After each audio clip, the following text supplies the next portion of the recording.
is it? I'm the Doctor. So what is it? I'm the Doctor. So what is it? I'm the Doctor. Only joking. I'm the Doctor. So what is it? I'm the Doctor. So what is it? I'm the Doctor. Only joking. I'm the Doctor. So what is it?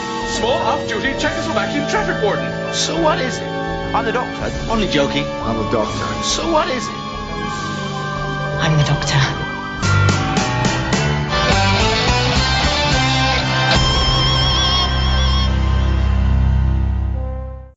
Alright, dudes. It's time for another episode of It's Time to Rewind. I'm known as Bubbawheat. Not the Bubbawheat, not first name Bubba, last name Wheat, just Bubbawheat. And this season is called Red Who, and joining me 3 million years in the future via the TARDIS is my guest, Lackey. How are you doing today? I'm just frustrated trying to get all these Vikings to kill the people I want them to kill. Yeah, well, before we jump into today's episode or story arc, serial, whatever it's called, I'm going to talk a little bit about, this season, because this is the first episode of the brand new season 6 of It's Time to Rewind. And I decided that I wanted to sample some British sci-fi shows. And I'm mainly focusing on the two big ones, Doctor Who and Red Dwarf. And I'm going to be jumping from series to series, Doctor to Doctor, going generally in chronological order until we get to the Groundhog Day time loop style Eva the Daleks episode, which I will be covering in my standard format, going loop by loop. And starting off here on episode 1, I'm starting with Doctor Who and the First Doctor, William Hartnell. And whenever I picked out some of these episodes, I did a combination of, I asked today's guest Lackey for some suggestions of kind of some good timey-wimey episodes, and I also went with, I forget where I got the list, but a list of some of the best episodes, a good sampler for each Doctor. So I don't remember exactly which episode came from where, but this episode is the Time Meddler, and this is the final story arc in and William Hartnell's second season. It was the last episode of that second season, and it was aired in 4 weekly segments starting on July 3rd, 1965. And do you happen to remember if this was one you suggested, or if this was one that I pulled from another place? When I actually looked at your list, every Doctor Who one that you picked for the classic series was one I wouldn't necessarily say. I don't exactly remember it. I think I gave you like 1 or 2 for each Doctor and kind of an explanation why. But all the classic Who ones that you ended up picking were ones that were on my list for you. Yeah, and I think I also I looked at some of them, and I think some of them were like 6 or 7 parts, and some were 4 parts, and I'm like, I think I'll stick to the 4-part. I don't remember if it was necessarily you, but somebody was saying, should I watch the one that introduces the Daleks? And I was like, have you ever seen classic Doctor Who before? And they were like, no. And I'm like, yeah, don't do that one. Because that is a 7-parter. And to be honest, it's I love old Doctor Who. Don't get me wrong. But particularly the black and white years, particularly the William Hartnell years, the 1963, 1966, these can be very long and very slow-paced, and they're not – I don't always feel that they're the best introduction to Doctor Who. I honestly feel as much as I like some of these are, I just think that even by, let's say, the standards of its contemporaries, even by the standards of Star Trek, it's very slow-paced, and even I sometimes lose patience with some of these. Yeah, and I guess I haven't. I should, start off with my history with Doctor Who. since this is kind of my first coverage here. And I, funnily enough, the first episode of Doctor Who was the Eve of the Daleks, because you and Jace had invited me onto your show from Inner Time. And that it was, Doctor Who was something that I always knew about. Like, I was always aware of it as a show. It's like, I love sci-fi. I grew up with Next Generation, Deep Space Nine, Babylon 5. I loved a lot of those sci-fi shows. And I kept meaning to branch out. Like, I haven't watched Battlestar Galactica is another good one that I feel like I would like, and Farscape, and there's a couple other ones out there, and then Doctor Who is kind of the other big one that I just never got around to. And then after watching the Eve of the Daleks, I did decide to go back and start with the the kind of the first reboot, I guess, of it, the 2009 series with David Eccleston. And Christopher Eccleston, yes, yeah. And I went through his season, and I went through David Tennant's first season, and then like a few episodes into his second season, like after Rose left, I got into a few episodes of Martha Jones, and it wasn't so much that we lost interest, we just got ADHD distracted by other things, and just switched off to a different series. Watching, probably went through Friends again or something like that, and so I just kind of haven't gone back to it. I'm definitely planning on, or at least hoping to catch up by the time I get to recording the episodes of those Doctors. And then whenever I started, making my list for this season, weirdly enough, I decided to start watching the Sarah Jane Adventures. Oh, interesting. Yeah, and I made it through the first season of that, and a couple episodes into the second season, because I believe that has a time loop episode like in the somewhere in the third season of that. And yeah, that one's been kind of an interesting spin-off, because it's like right around the time of the Doctor Who that I was watching. I think it was like around the Tennant or Matt Smith era. Yeah. And I definitely noticed that one seems like it's geared towards a younger audience, which is weird because, the main character is the older companion. Right. With Sarah Jane, but then they add in all these teenage, they give the companions, and they're all teenagers. Yeah, they've got very much, Sarah Jane's got her, with Luke and first Maria and then Ronnie and Clyde. She's really got kind of like a junior Scooby Gang there. Right. Really. And, with K9, they've even got the dog. All they need is the mystery machine. All they need is the van. But yeah, at that point, I want to say Sarah Jane Adventures, I want to say they started running that probably after the third season, because after the second season they did the first.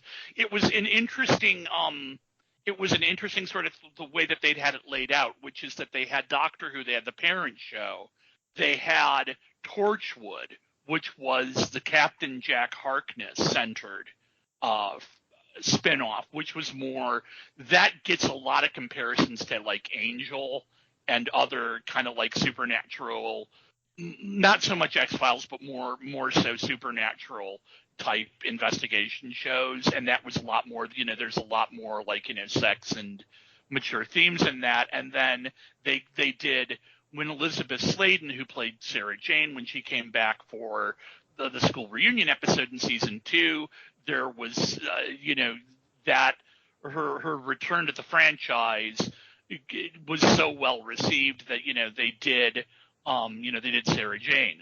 And that was, as you said, that's a more YA centered spinoff. Hmm. Although, funnily enough, it feels like Sarah Jane, at least within the first season and the first couple episodes of the second season, that Doctor Who is a lot more about the non-violent solutions, but I feel like Sarah Jane, there's a lot more violence in that. Like, she definitely, in like the first 5 aliens, I think they kill 2 of them. Uh-huh. Yeah, so this was, my first experience with the First Doctor, and I liked William Hartnell. I did generally enjoy this story arc. I thought it was fun. I thought it was interesting. I liked the monk as a character. I definitely noticed that this was made in like a very serialized area where even though it's like the last arc of the second season, they still kind of told me everything I needed to know as a new viewer. They introduced Vicky, they introduced Steven, which, I could kind of tell, knowing Doctor Who, that he's kind of on his way. He's basically being introduced as the next companion.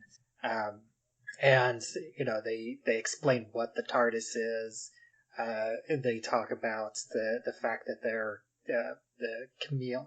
They don't use the term, but the camouflage isn't working, so that it's stuck in the form of the police box. And one thing that I was a little bit surprised at, because it's not something that occurs in the newer series, is that in this, or at least at this part of the story, their navigation isn't working, so they're kind of jumping around randomly. Like, they don't, it's kind of like sliders almost, where anytime they jump, they don't know when or where they're going to end up. That is, to be honest, that's really kind of like one of the defining aspects of the show in the 60s. The navigation on the TARDIS is unreliable. And to give you a little bit of context for this, so this Time Meddler comes at an interesting point in Doctor Who, where you've had a lot of turnover on the show, both in behind the camera and in front of the camera. By this point, you notice how you mentioned how they're introducing Stephen Taylor as the new companion. Stephen was introduced in the previous story, The Chase, to replace Ian and Barbara. Ian and Barbara were companions that were introduced way back in the first story, your first Doctor Who story, at the beginning of the first season, Unearthly Child. Vicky replaced the third companion, Susan, the Doctor's granddaughter. She replaced Susan early in the second season. So at this point of the regular cast, William Hartnell's the only one left. Behind the scenes, the founding producer, Verity Lambert, he's getting ready to turn over the reins to a new producer. The story editor, Dennis Spooner, who also wrote this story, he's getting ready to move on and turn over to, I think, Donald Tosh, although Dennis Spooner will continue to do some script doctoring, both, credited and uncredited, for the next few years. But yeah, to give you an idea of what's going on, that's part of the reason they're doing the whole. It's almost like a soft reboot, where they have to explain everything's being explained to Steven. So, like I said, it is coming kind of an interesting point in the show where it doesn't. The faces that you would have recognized from earlier on in the show, William Hartnell's the only one who's still there. But actually, so to get to the point where I was actually, that I actually wanted to connect this to, which was that, when Ian and Barbara were members of the TARDIS, the TARDIS crew, there was a one of the constant things that, recurring themes was the Doctor trying to get them back to 1963 England, or to England in the 60s. He eventually gets them back. I think it's to 65. But yeah. And that is something that takes nearly 2 seasons to happen. Wow. Yeah, I definitely didn't know in any of that and didn't pick up on that. The only kind of other thing that I was aware of, or at least, I'm pretty sure I knew, is that especially the older Doctor Who was at least pseudo-educational, and it was a lot of traveling back in time in history, and in order to give a little bit of a history lesson. And this one, we do get a little bit of that with the Vikings and the Battle of Hastings. Kind of, that's like the big event that they arrive just a few weeks before that. And a little bit more.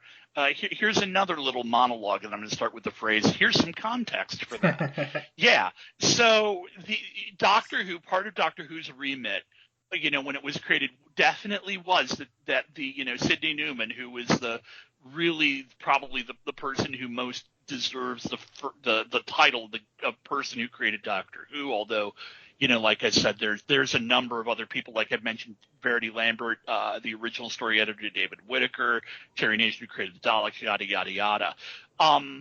What you have a lot of in the Hartnell area is what we will call in Doctor Who fandom the quote-unquote pure historical. That's a story that takes place entirely within Earth's history and has no other science fictional elements beyond the presence of the TARDIS and the Doctor and the TARDIS crew.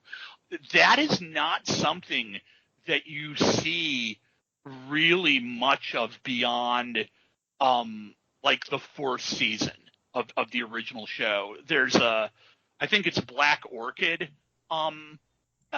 story during the Peter Davison era, but I don't think the new series has ever done an episode or an arc where it's entirely in Earth's history and there aren't aliens or some sort of other science fictional thing involved.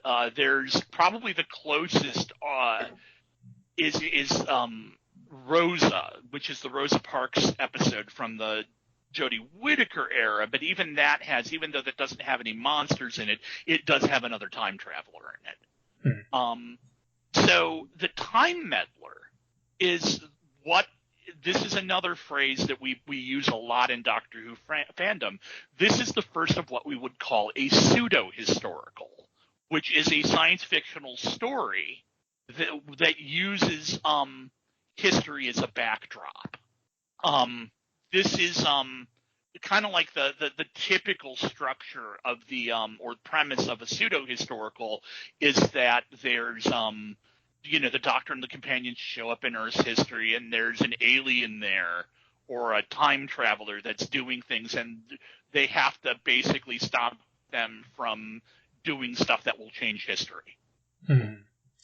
Yeah, and I definitely think that the monk was an interesting character, and I'm almost a little bit surprised that I believe I read that he only shows up like one other time. Yeah. Which is kind of disappointing because they do basically imply that he is another Time Lord. And yes. He's just 50 years, I guess, in the future from the Doctor's original time.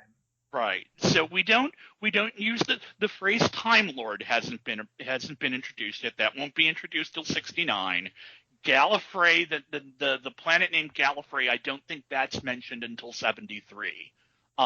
There was a lot of an important thing to kind of remember about Doctor Who is that when it was created, it's not like someone sat down and wrote a Bible, like a series Bible is what they'd call it, with all, and this is the Doctor. The Doctor is an alien. The Doctor comes from such and such planet. He can regenerate. This was all stuff that was made up on the fly.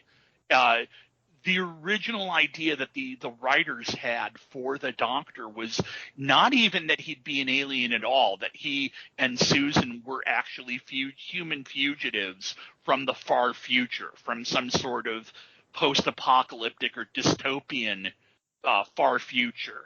And there's a bunch of dialogue, like in the early first season, that there's a fairly famous monologue the Doctor has about being fugitives in the third or fourth dimension. But yeah, so yeah, the monk is definitely another Time Lord.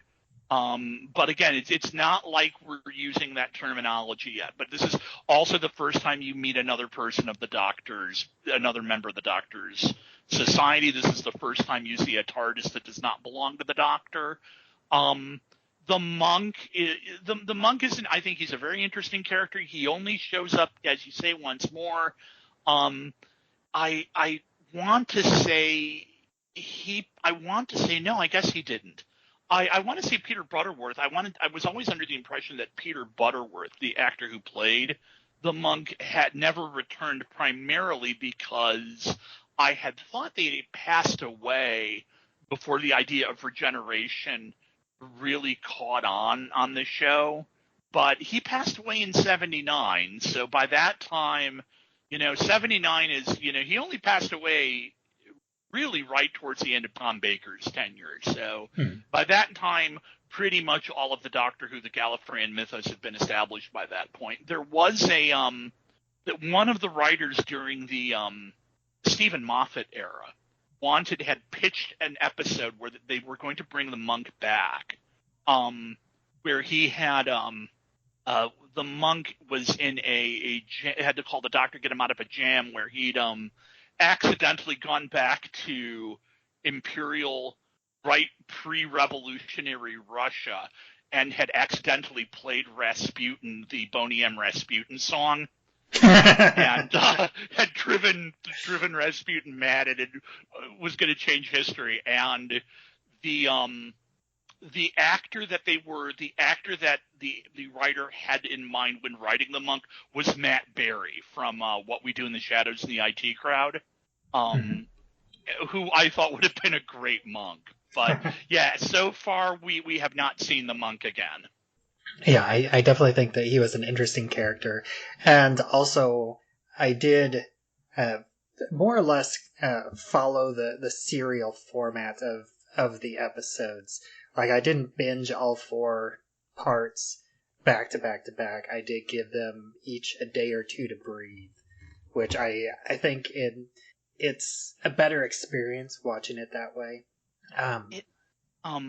It's really weird because my experience with Doctor Who is that, I'm from the Chicago area. I mean, we're both, but, having grown up in the Chicago area, WTTW, our local PBS station, for pretty much the entire 1980s, they had a block of British programming every Sunday night. They'd start off at, I think, 8 o'clock with some of the lighter Britcoms, I think stuff like Are You Being Served, maybe some Faulty Towers. At 9 o'clock, they'd start more comedic things. They used to run, I remember they ran Whose Line Is It Anyway, the original one with Clive Anderson, maybe a couple of others, and then I think the 2 Ronnies at 9:30, Monty Python at 10, Dave Allen at Large at 10:30. Dave Allen was a Irish comedian, Northern Irish comedian, and he did this host of the sketch show, and it was a hilarious guy. He'd just sit there he'd host the show. He'd sit there in his chair with a glass of whiskey in his hand and a cigarette, and he'd monologue at the audience between the sketches. And then Doctor Who was always at 11 o'clock. And Doctor Who, WTTW did not run Doctor Who episode by episode. They ran it what's called omnibus or movie format, where they edit all the episodes, remove the cliffhangers, remove the credits, and just show it in one big.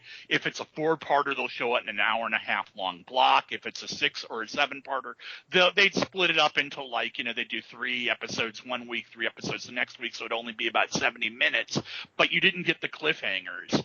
So when they started releasing on Doctor Who on DVD, this was the first time I'd actually started to actually see a lot of these things the way they were intended, and it's a little bit of a revelation. It's a very different experience, and more than one Doctor Who fan will tell you, one fan of classic Doctor Who will tell you that it is actually in many ways better to watch the way you did, where you would take breaks instead of binging a 4-parter or 6-parter in more or less one sitting, to get some breathing room and be able to appreciate, and instead of the whole arc of the whole thing, to appreciate it installment by installment. Because the show often, the way it's written, it's written for that format. It's written to have the kind of thing where, and if you have a really good writer, a lot of the time your what kind of story it is will shift subtly, from episode to episode.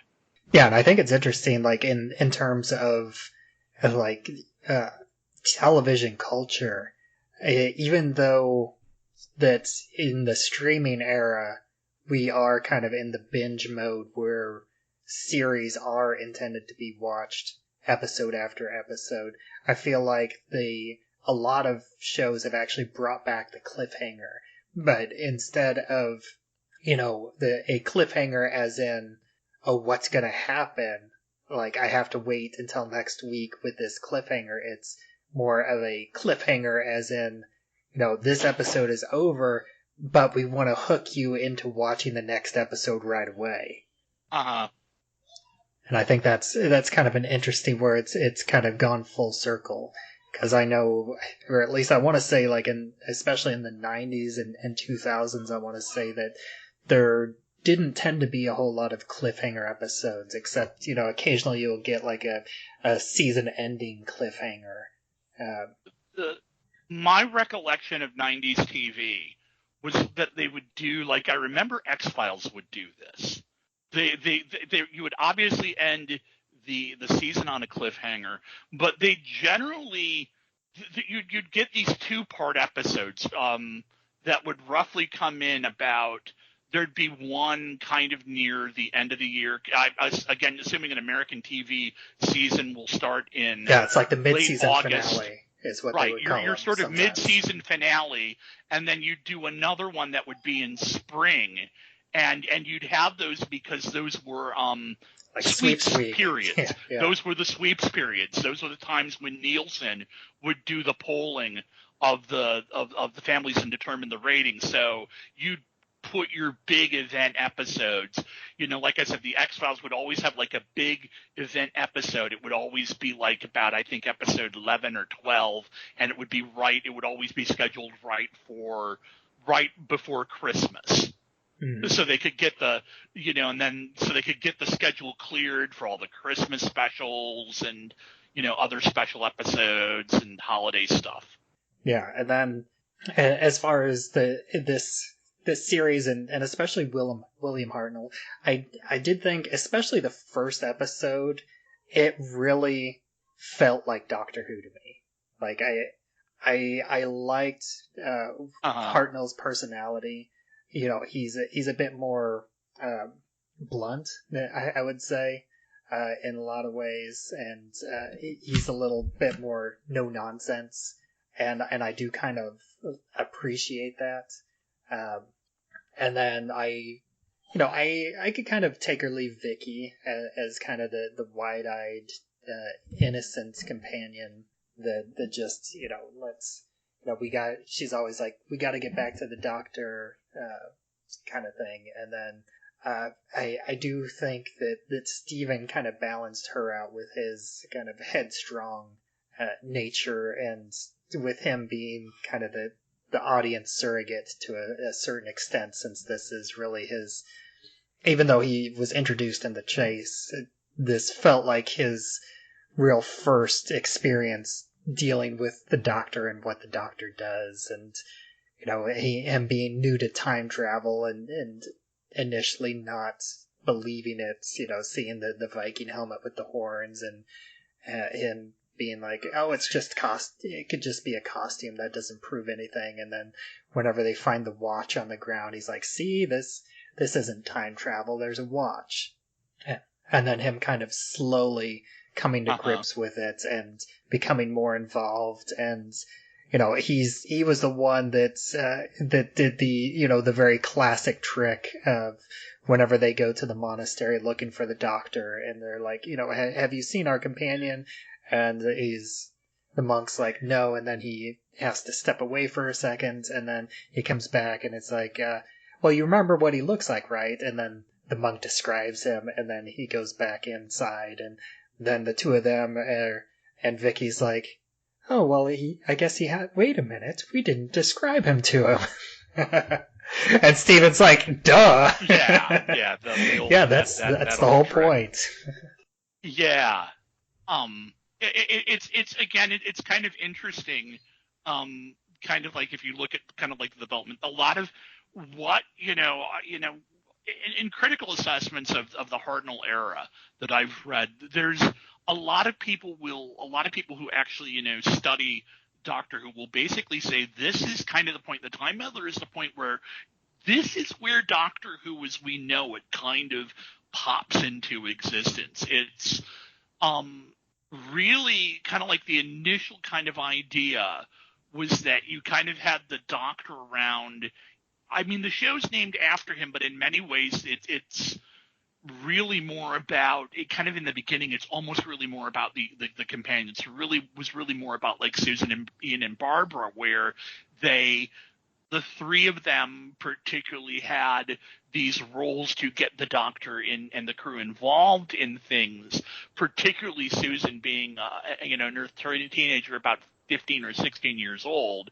The entire I think the actual kind of like original pitch document says we need a teenager to get them into trouble, and by where the Doctor is more of a reactive character than a proactive, and this is very much an episode. By this time, we've got the Doctor settled into the role where he is the one who says, yes, we have to stay here and figure out what's going on because we can't. Somebody's going to mess time up, and we can't let that happen. Somebody's going to completely, mess up history, and we have to prevent them from doing that. Stephen at this point, and Peter Purves, the actor who plays him, he gets a lot of good lines, but in many ways, Stephen is kind of just there to be good looking and punch people and be more of an action guy, and that kind of leaves Vicky. Yeah. Kind of in a. I especially noticed that with that scene where they discover the Saxon first with the watch, right. And Vicky's like, "No, we should just watch him and be careful." And Steven just goes in punching. Yeah. And then that kind of leaves Vicky a lot of the time without a whole lot to do. And I think that. Maureen O'Brien's performance in this, the actress who plays Vicky, I think she brings a lot of charisma to Vicky, but in many ways it doesn't always seem that Vicky is really needed in this story, because the impetus, with Stephen and the Doctor largely provide all the momentum needed to kind of keep the plot going. Yeah, Vicky is almost just someone for Stephen to talk to. Right. And I definitely agree with what you say with the Doctor just kind of being the catalyst for the companions. Because I definitely noticed that the Doctor doesn't even appear on screen the entire second part of this episode. Another thing to keep in mind, these seasons in the 60s were very long. I think they were about 40 episodes. So you will see this a lot during the Pertwee and Troughton era, where the Doctor or one of the companions will just not appear at all in an episode, and that's so that they could basically go have a break or do publicity or do another project or just, stay home and veg. Yeah, and I did watch this on. It's currently streaming on Tubi, and I they have all the, I believe all the classic Who episodes on there, and then all the and all the Eccleston to Whittaker is on Max, and then the Ncuti Gatwas is on Disney Plus. Yeah, so, yeah. It's kind of scattered right now. Technically speaking, I think for bookkeeping purposes, actually not even just Ncuti Gatwa, but starting with essentially the Whittaker's final episode, The Power of the Doctor, is essentially a series finale, and I can't remember the name of it, but the Star Beast, when David Tennant comes back for the 60th anniversary specials, that's technically a new series altogether by the BBC. For BBC purposes. So like a lot of things you'll see is like Doctor Who 2005 to 2022, and then Doctor Who 2023 forward. Yeah, because they're definitely calling it season 1. They're calling it season 1 and all that. Yeah. Which I haven't decided if I'm going to look at any of the newest episodes. I don't have it on the schedule, but I may add it. We'll see whenever we get closer. But and going back to this episode, I did like the kind of mystery element where they keep sprinkling these little clues early on with the anachronisms, and they definitely paint the monk as being a very suspicious character, but I can't remember my thoughts exactly, but I want to say, I mean, you definitely know that he is, I guess by the second episode, you do know that the monk, there's something with the monk and he's out of time, but I don't think you think that he's a time traveler, and then it's not until the cliffhanger at the end of the third episode when Vicky and Steven discover his TARDIS, which that's like a real kind of bombshell moment, and that's like a real nice. I think that was a great cliffhanger. I did like all of the cliffhangers for the most part. That the end of the first part where the Doctor finds the gramophone and gets trapped by the monk, and then the scene where the Doctor finds the gramophone, that first cliffhanger, is one of my all-time favorite Doctor Who moments. It's just so weird. Did that come from? Even though the wristwatch had been introduced by that point, that's the point where you really start to question what kind of story you're watching. Mm-hmm. The interesting thing, about the casting here is, I want to discuss Peter Butterworth as the monk a little bit. So Peter Butterworth was an established, if not exactly hugely famous, comedic actor. He was one of the fixtures, I guess, of British film comedy, from about the 50s and 60s onward, even to the 70s, was a series of films called Carry On. These sort of broad comedy films, they always started with a name like Carry On Doctor, which was a spoof about, a medical spoof. Carry On Screaming was a spoof of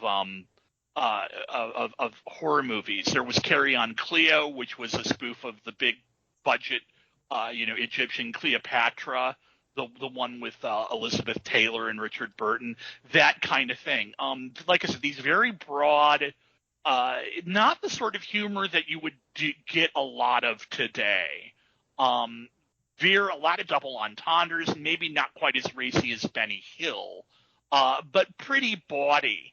And they weren't like a series in the sense that they kept the same characters from movie to movie, but they were mostly written by the same people. They were produced by the same team, and they had a group of actors who appeared in most of them. And Peter Butterworth was one of the mainstays of the Carry On series. And a lot of, if you looked at like if you looked at, if you know a little bit about British comedy and in the 60s and 70s, there are names that you'd notice. There's names that you'd recognize. Nobody like huge, like in say like the Peter Sellers or John Cleese level, but like if you know like your casting from various things, like you'd notice like Wendy Richards was Miss Brahms from Are You Being Served? She did a few. And of course one of the bigger Doctor Who connections is that John Pertwee did several. Because John Pertwee, before doing Doctor Who, was very well known, or fairly well known. Again, not like I'd say maybe Mike Myers level, but like if you went to a bunch of comedy, if you were in Britain and you went to see film comedies on a regular basis, you would have recognized John Pertwee. You would have recognized the blonde guy with the big nose. And if you were the sort of person who noticed these things, then Peter Butterworth would have stuck out like a sore thumb. It's like some of the stunt casting that they've done on the new show, where I'm just taking one off the top of my head. In the Matt Smith era, the villain was David Bradley, Dinosaurs on a Spaceship. And again, not a huge name, but if you watch Harry Potter movies, you'd recognize that that's the groundskeeper, the cranky groundskeeper. So I would say there was a significant portion of the Doctor Who audience who would say, aha, there's a guy from the Carry On films. He's got to be up to something. Yeah, and like Simon Pegg. And, right. One of the... Right. Was it Eccleston episodes? It was, The Long Game. Hmm.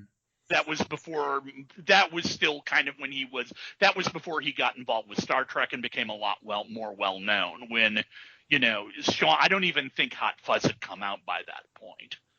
So he was still kind of he was somebody, if you'd seen him in Sean, and if you're in the know, then you'd probably seen Spaced. But not somebody that everybody in America necessarily would have noticed.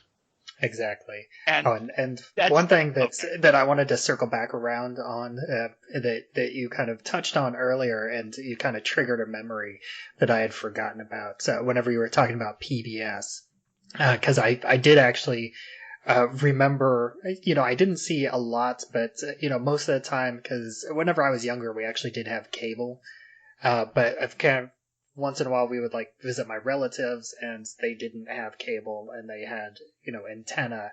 And so as a kid, I would be watching whatever I could find through the antenna, which was, the major channels and PBS.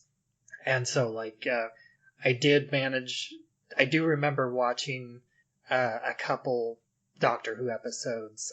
I definitely remember seeing Tom Baker. Because I have a distinct memory of that scarf. Like, I don't remember anything else about the episode, but I remember seeing that. And also, I did happen to catch, Red Dwarf. I caught a handful of random Red Dwarf episodes. And, I'll talk more about that next week whenever I get into the Red Dwarf episode. But yeah, that's kind of all, really where I got my Doctor Who starts. Something that it was so, I don't even, like I said, I don't even remember anything about the episode other than Tom Baker's scarf. Yeah, Tom Baker is very, very memorable. You don't forget Tom Baker. And then, we kind of get, I do want to talk a little bit about the Vikings, because, the Vikings is like supposed to be this threat, but they end up being a little bit more silly, especially whenever we get to the Viking gets defeated by the Saxons, other than two of them who they're kind of almost comedic in their ineptitude. I mean, part of that is that, again, we're talking about Dennis Spooner, the guy who wrote the story. Dennis Spooner's background, I think, if I recall correctly, was more comedic. He hadn't done a whole lot of drama writing before Doctor Who. He later, hooked up with Tim Terry Nation, the guy who created the Daleks, and I think they contributed a lot to stuff like the Avengers, but which again, not entirely, not. I wouldn't necessarily call it a comedy, but it wasn't something that was ever played 100% straight. The truth of the matter is that Doctor Who is a science fiction show that is being made on a soap opera's budget. You don't have the money. You don't have the money for like a huge Viking invasion. And one thing you may have noticed is that two things you may have noticed is, number one, there's a lot of stock footage in this story, and number two, it is something, because I pay a little bit more. I pay attention to music and stuff. I can often sort of tell if the music that is used in particularly like a movie, a low budget movie or a low budget TV show, I can often tell if it's like specifically composed, like they actually commissioned a composer to make an incidental score, or if they're basically using like stock library music. And other than the percussion, all of the music in this story is from stock library music records. None of it is, very, very little of it is like purpose composed. So you can very much tell that certain places where the budget went, it didn't go towards getting a lot of people to, put on a convincing Viking raid. Which is not something, I don't even know that the BBC could have afforded a convincing epic Viking raid for a primetime prestigious drama, let alone a tea time kids serial, Yeah, and all the Saxons, they had spears that looked like their tips were made out of tinfoil. Yeah, no, it was it's definitely spot the stupid looking prop is a fun game to play when you're watching old Doctor Who. Another one is watch where you can watch the backdrops, like watch the structures and see where things that are supposed to be like rock solid are actually very wobbly and unstable. Yeah, I didn't look that closely, but I did get the feeling that, the episode was very set heavy. Yeah. And I also liked the Doctor's him using a stick to hold up the monk. I've got a Remington 13 pointed in a 73 Winchester. Yeah, 73 Winchester. Yeah, I don't know anything about guns. And and that manages to fool the monk for 5 minutes, which I guess tells you all you need to know about the monk. Yeah, and they end up defeating the monk and the Doctor. Both defeat their respective Vikings with just a plank over the head. Yeah. And I do like the Doctor, him smartly fooling the Viking that was guarding him back in the cell that has the secret passage, where he opens the secret passage door and waits for the Viking to come in, and then he actually hides behind the door, the cell door, and gets the jump on him whenever he's investigating the open secret passage door. Yeah, no, you got to go with the classics. Yeah. And then I also like the final result, and also like we haven't talked about the monk's plan, because the monk he has this elementary school map like one of those things, like a up. blind. He comes on one of those strings that the blinds come on or the shades come on. Yeah, or like the elementary school maps, from the 80s. Pull it down, and it's like a step by step thing of his. It's like literally a checklist, and you expect the final one to be profit. Yeah, but instead it's just meet King Harold. Meet King Harold. Yeah, this is actual history here, but yeah, King Harold is often a lot of, it's a fairly well established historical theory that the reason William the Conqueror was able to defeat, King Harold, because he had King Harold, William the Conqueror was, making moves very early on. And, King Harold had was very suspicious, but he did actually have to deal with Viking raiders, the Viking King Haralda, or whatever his name was. He did actually have to deal with them, and that definitely weakened him and his forces. And there is a theory, that if he hadn't had to deal with a Viking raid, he might actually have defeated William the Conqueror. And British history would have been, and possibly world history would have been very, very different. I am not entirely convinced that Shakespeare would have written Hamlet for TV, but, who knows? Yeah, and we also get a little bit of the other stuff with the Time Meddler, with, in his TARDIS, he's got a bunch of trophies from various history, and they find his journal, and the two things that they point out from the journal is him talking airplanes with Leonardo da Vinci, and I also like the fact that Stephen's like, who? Stephen, I don't think this is mentioned in the episode. Stephen is from Earth. Both Stephen and Vicky are from Earth's future. But yeah, Stephen is an astronaut.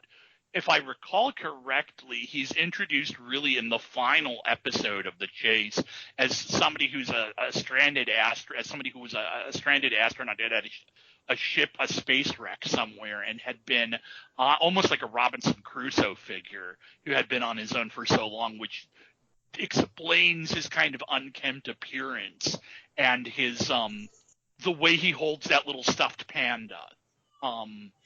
Yeah, he just which was his going all the way back to the beginning of this story arc. He just kind of stumbles into the TARDIS, and they're like, "Oh, you must have stumbled in here." and it's like, okay, let's join us. He kind of has that sort of fixation at the beginning on that stuffed panda, almost kind of like a Wilson in Castaway.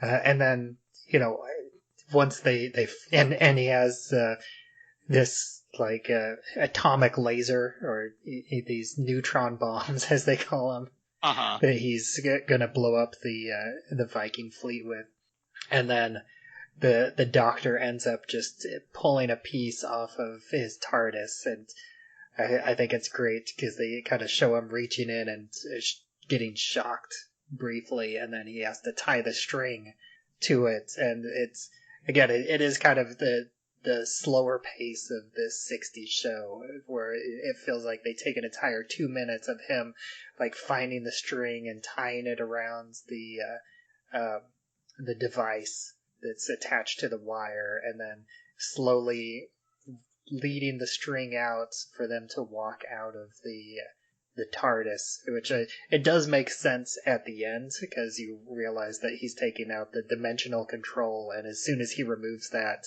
the monk's TARDIS shrinks to actual size, so he's no longer able to fit inside there.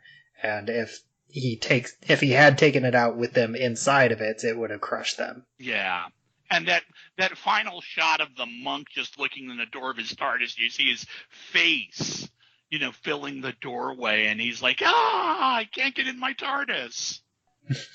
That's classic. Yeah. And they're just like, oh, well, see ya, bye. That's what you get. Smell you later. Yeah. But yeah, this was fun. I enjoyed it. I'm looking forward to, going through and kind of cherry picking the various doctors. And meanwhile, I'm also planning on, or at least hoping to do a full catch up of the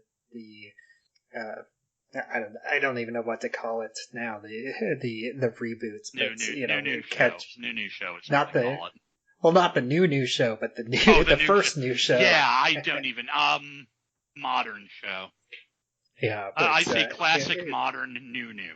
I can't even say, going back to Tennant because he kicks off the new show. Yeah, whenever you've always got David Tennant there. But going back to David Tennant and Martha Jones, and picking up from where I left off, and hopefully to go through the 10th through the 13th Doctors before I catch up to them through this season. But it should be a lot of fun, and thank you for joining me on this first episode. I didn't mention it, but I think that the listeners can probably tell that, I'm glad to have you on for the first episode because you are one of the people that I know that knows the most about Doctor Who. Let's put it like this. Most of the people who know me, I'm the person they know who knows the most about Doctor Who. It's been my obsession for nearly 40 years. And that's pretty much all I have room in my head for. Can't remember what I had for breakfast this morning, but I can remember who directed, 4 episodes of Doctor Who in 1965. And of course, because of that, I will have you back at least a couple more times this season. Oh, count on it. But for now, why don't you take a moment and let people know where else you can be found online? I can be found rotating around many different rabbit hole podcasts. Actually, I don't have a regular podcast at this point. The main one that we have is From Inner Time, which is on hiatus until Doctor Who comes back. That is the Doctor Who podcast that I host with the inimitable Jason Soto. But that's where I spend my time these days, rabbit hole podcasts. Not to be confused with the New York Times rabbit hole podcasts. And of course, I am Bubbawheat, and you can find this show, It's Time to Rewind, on all the available podcatchers. We also have a Facebook group, It's Time to Rewind, a time loop group, and you can join that to discuss episodes as they come out, or have discussions about other time loop movies, TV shows, video games, and also be informed of what I will be covering in future seasons, and possibly help decide what I'll be covering in future seasons. And then until next time, Smoke me a kipper and I'll regenerate for breakfast next week.